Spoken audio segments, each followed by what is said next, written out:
Hello, and welcome to Women in Retail Talks, the podcast where C-suite executive women in the retail space share their stories of professional growth, leadership development, personal journeys, and more. I'm Marie Albajes, Senior Editor of Women in Retail, a membership-based community of executive women at leading retailers and brands.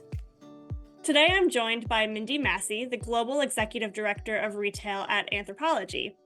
She's going to share how she's seen Anthropologie really transform as a brand in her over 2 decades there, and how she's seen her own role and her leadership style change as well, and then what we can expect from the brand in the future. So Mindy, thank you so much for joining me. Thank you for having me. I'm excited to be here. Yeah, I'm excited to have this conversation. I mean, you've had such a long career at Anthropologie, and I want to start with, Anthropologie is in its 32nd year, if I'm correct. And so obviously you've been there for the majority of that. You've seen the brand evolve and change. Tell us what that looks like. How have you seen the brand really change over the years? Well, when I started, we had 15 stores in the United States and are now over 240 stores globally. I think the most seismic change and something that we navigated in brick and mortar retail was first the incredible digital explosion. That was something that was really impactful to our brand. And then secondly, I would say the impact of social media and the way that our customer interacts with the brand. I can tell you that our brand learned early on not to separate the customer into channels and to embrace them from an omni perspective and to be focused on delivering an inspiring experience in both.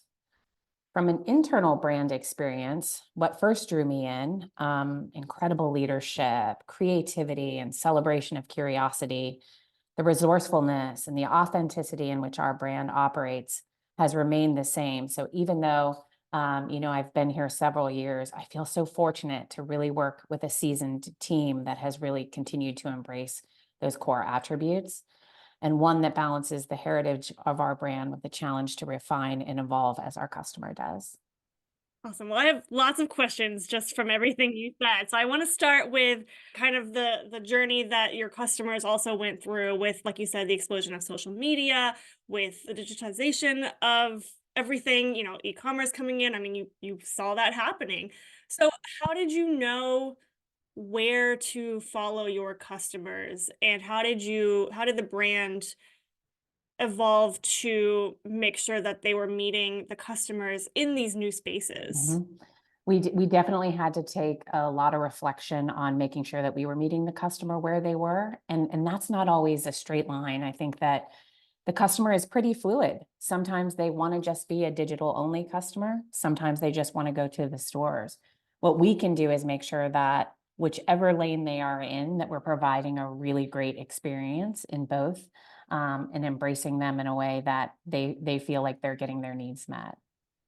And now you said you have over 200 stores. What's the percentage of where your customers are now? Are they mostly shopping e-commerce, or are they still shopping a lot in store? Definitely our most avid customer is shopping both. I think that we have a very busy customer. I think we have a customer that has a lot going on in their lives. And so it just depends on what they're looking for in that moment. The convenience of obviously the digital experience, or, the time to kind of come into one of our stores and interact with us in person. I know that's kind of been your forte. I know part of your responsibilities is, involving overseeing in-store experiences. And I feel like retailers are really leaning into those experiences for consumers in store, especially as, we've seen, we were just at NRF, and it sounds like stores are really evolving to become front and center again, but in a different way after the pandemic. So how is Anthro approaching these kind of new in-store experiences? I believe that the most powerful in-store experience you can have is the building of authentic relationships with your internal and external customer. You mentioned the pandemic. Our stores thrive on being part of a community, and that was definitely magnified during the pandemic.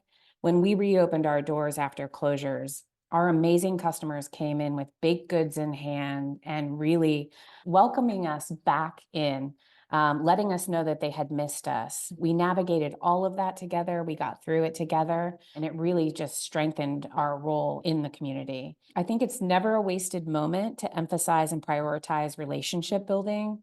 In our stores, that happens by building our brand on a foundation of transparency and trust, and mostly on working to provide authentic interactions with our customers every day. So when I think, of in-store experience, a lot of times people think in really grand ways, and we do execute on that in that lane as well. But I do think it's more that every day, like empowering our store leaders to make decisions to really celebrate the customers, or what are continuing to enhance our in-store experiences. That's awesome. And I'm sure that the Anthro customers would agree with you. I mean, I think about, you mentioned something that drew you to anthropology at the beginning was creativity. And I've always kind of associated anthropology with that word as well. And I think about, the amazing window displays that you guys are so famous for. How does that fit with everything you just described? And tell us the story about, how anthropology really embraced that as kind of their aesthetic. Well, I like to think of our windows as our curb appeal to our home. And I think we have some incredible curb appeal. Of course, I'm biased. We have a team of amazingly talented artisans. I call them our magic makers in our home office, and their process is really inspiring, and something to, just when you see it in action, it's incredible. They start with an idea, and you can watch the path of that idea as it gets enhanced by creative collaboration. The power of collaboration as the idea of several, really evolves and becomes so much better than the original idea is really amazing. The team takes very ordinary things and transforms them into something spectacular. You'd be surprised to learn what some of our windows are made out of. We also have local artists in every store that bring those ideas to life in their own space and create a special experience unique to that store. Once you get past our windows, we want the inside of our home to be warm and inviting, colorful and optimistic, and provide an environment for discovery and inspiration, both visually and experientially. Do you have any favorite window displays over the years? Oh my goodness. My favorite is always the last one we just did, because I feel like they just keep making them better and better. I mean, I think the holiday windows that we just put out were absolutely incredible. It's really extraordinary, to see how our teams are able to transform those ordinary materials. Yeah. So I want to talk about you for a little bit. I mean, we talked about the brand and how it's evolved over the years, but how have you and your leadership style evolved over the years? I mean, you've been there, what, 24 years now? And, you obviously didn't start out as, global executive director of retail. So walk me through kind of your career journey at Anthropologie. Well, so much has changed. I always joke to my team that the most consistent thing is in my role, or in all of our roles, is change itself. That's the most consistent thing that we navigate, is change. When I first started, our offices were in this beautiful home on 17th Street in Philadelphia, and now we are in this amazing revitalized Navy Yard campus. My role has had a similar arc. It's all focused around growth. Throughout my time here at Anthropologie, I became a spouse, I became a working parent in my time. And what I really learned was balance. I've learned so much as a leader. I have always led with my heart. I have learned how to bring vision and strategy to the table along with heart, and the delicate dance of empathy and accountability. My team has grown with me, and one thing that has remained ubiquitous for all of us is just having a people first culture. So passionate about the people and finding people that are passionate about our brand. Awesome. I wrote a lot of that down, and I want to kind of hit on a few and get you to elaborate on a few that you said. You mentioned that you've learned balance, especially as a working parent, as a spouse, as your responsibilities have gotten more and more, and your team has grown more and more. What does that balance look like? I think a lot of people say, like, there is no such thing as work-life balance, right? You're always gonna feel guilty when you're prioritizing one over the other. So what does that balance look like for you? I know saying the word balance is a lot easier than actually achieving it. I think that you have to be present in the moment that you're in. You have to be present in the hat that you're wearing. I also believe in the quality of time versus the quantity of time. Being a working parent taught me that I had to be better with the time that I had. I had to be more efficient. I had to get to the point. I also would say that I think mom guilt is a real thing that a lot of working parents experience. And when I was raising my children and, traveling with work, it's so interesting to see them, go to college now and say, I want to find a job that I'm passionate about, like you are. I want to be surrounded by incredible people like you are. So in the process of that, when you're sitting there and you're experiencing the mom guilt, I think you don't have that perspective that your children are going to come out of it and say, that's what I want for myself. And it's so rewarding to kind of get to that point. It takes a little bit of time. So you definitely have to give yourself grace in getting there. Yeah, that's a good reminder. I mean, all they see is mom so successful, doing what she loves, surrounded by the people that she loves. And like you said, it's all about perspective. All of that guilt just kind of dissipates when you look at it from their end. We have a coworker here who always says, and she's a working mom and always says, be where my feet are, because she too really struggled at the beginning with, I love my work so much, but when I'm at work, I want to be with my kid and vice versa.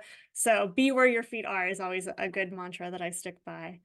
And you have to let yourself have those moments. I think when you're feeling a certain way really strongly, you have to let yourself be in that moment and not have the guilt yourself that you're maybe, shutting down one side of all of the different things that you're navigating.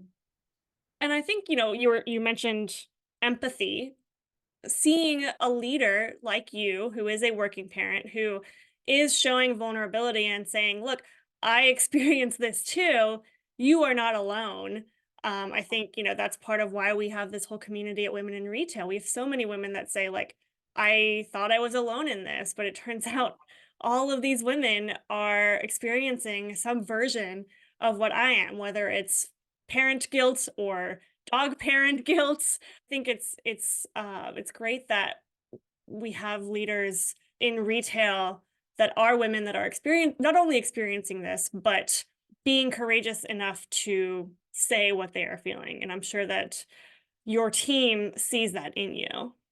It's allowing yourself to be vulnerable and being able to come to the table and have those conversations of when you're not feeling totally in esteem that I think really can help you through those moments and finding people that you really can be partners with you on that journey. Yeah, and I'd be curious how you are with your team. I mean, you mentioned empathy and accountability, and I think, 2023 especially was the year of the empathetic leader, right? We saw that word a lot, and we saw it reflected in the female leaders that we had here. So, how do you see yourself leading with empathy? I think that when people are looking for empathy, they're truly looking for someone to just see them for who they are and see the human sides of all of the things that they're navigating.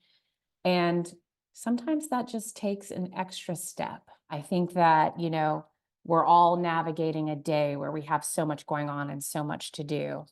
I often find that if you just pause for a second and take the extra step to have a conversation with someone, whether it's about understanding what they're navigating, allowing them to share, if you're having a moment of just recognition or reflection, like creating that space where people can really just be themselves and feel like they're allowed to be vulnerable. They're allowed to share their real problems so that you can come up with real solutions. And it doesn't always have to be great. You will get there. You'll get to the great, but it's not always, it's sometimes a process to be able to get there. Mhm. And clear is kind, as I think Brene Brown says all the time. So, Yes. you can be clear, and, as long as you're sending the message out in a way that is kind, I think you're going to get to what the essence of what you just said. So, I always talk about, my team always hears me talk about, I say grace, space, and place. Sometimes you just have to, one, give yourself grace, give other people grace.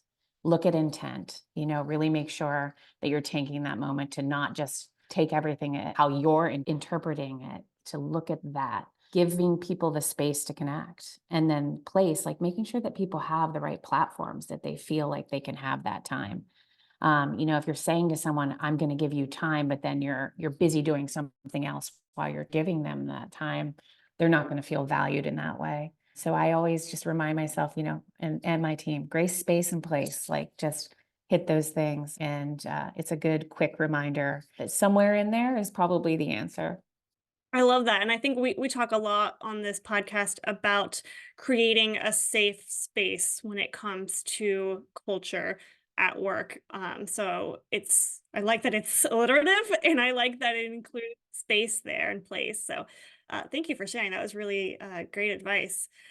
So we're wrapping up a little bit, but I want to make sure I hit on a couple more things. Looking back over your career, I mean, you were able to, grow in your role and increase the amount of direct reports that come to you. So when you're speaking to the next generation of female retail leaders, what should they be focused on if they want to advance their career in the way that you did? I think what I've learned is that retail moves very fast because of all the moving parts. One of the things that I have learned is the value of balancing when to react and when not to react. I always used to be reacting, just like, moving, moving, moving. Sometimes things have to happen quickly, of course, but perspective is always a gift. Um, I call this like mentally always allowing yourself to take a lap before you react, because the first step is going to send you down one path versus another. So you have to make sure that that first step is the right step. And if you're always just reacting in the moment, you're going to lose a little bit of that. So I always make sure that, as we're taking the time to ensure that we're solving one challenge, that we're not creating another. Another thing that I really learned in my time as a leader is just where strength actually comes from. Strength comes more from failures than successes. So as uncomfortable as it can be, you have to take the time to marinate in your failures. You'll learn so much more about yourself, and you're able to build the next idea differently. You're able to build it better, and ultimately you become stronger. And then I think for your question about, the next generation of female retail leaders, I think something that's really important is the value of feedback. I know that feedback at times can seem overwhelming. So one thing I always remind myself is that this is actually feed forward. It isn't about the past. Feedback is actually integral on the path forward. If you change your perspective on feedback, there really is so much more benefit and there's so much more clarity to it, and you're able to actually absorb it and apply it and move forward. It's wonderful to be able to have a support system. I feel fortunate that I have had one both personally and professionally. However, sometimes you have to be your own hype person. Sometimes you have to just look in the mirror and say to yourself, and you're doing a great job. Give yourself some positivity and balance that with taking the time to fill your own cup. I think if you're doing that and you're consciously making time to do both of those things, you can get through anything. Yeah, and that kind of ties back to what you said at the beginning, react versus not react. I know me personally, and we've talked about this on the podcast before as well, of the tendency to react quickly to feedback and especially, react negatively and get defensive. So I like that your answer all tied everything together very succinctly. So I appreciate that. I think you're able to really hear it then when you just are maybe taking a deep breath and giving yourself a moment to actually hear what's being said to you and thinking, this person's taking the time to actually give me something that's going to make me better in the future versus the defensiveness of the past behavior. Yeah, I've started to say at work, I'm processing because I'm an introvert, and so like I process first and then I respond, right? Versus like I think extroverts do the opposite. So now I'm like actively vocally saying, I need to process this. Give me a minute, an hour, a day, and I'll circle back with you. So, want to close out by asking you, what's next for Anthropologie? Any new store openings in 2024? What can we expect? We recently opened several new stores around holiday, and it was absolutely incredible. Two of our new stores were in Bend, Oregon, and Wilmington, North Carolina.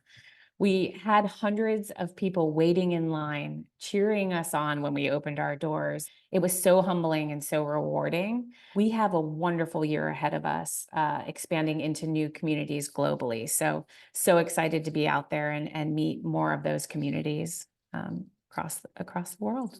Well, I think we're going to wrap it up there, but I really enjoyed this conversation. Thank you so much for being vulnerable with me and sharing. And I can't wait to see what Anthropologie comes out with in the next year or so. I really appreciate being here. Thank you so much for allowing me to share.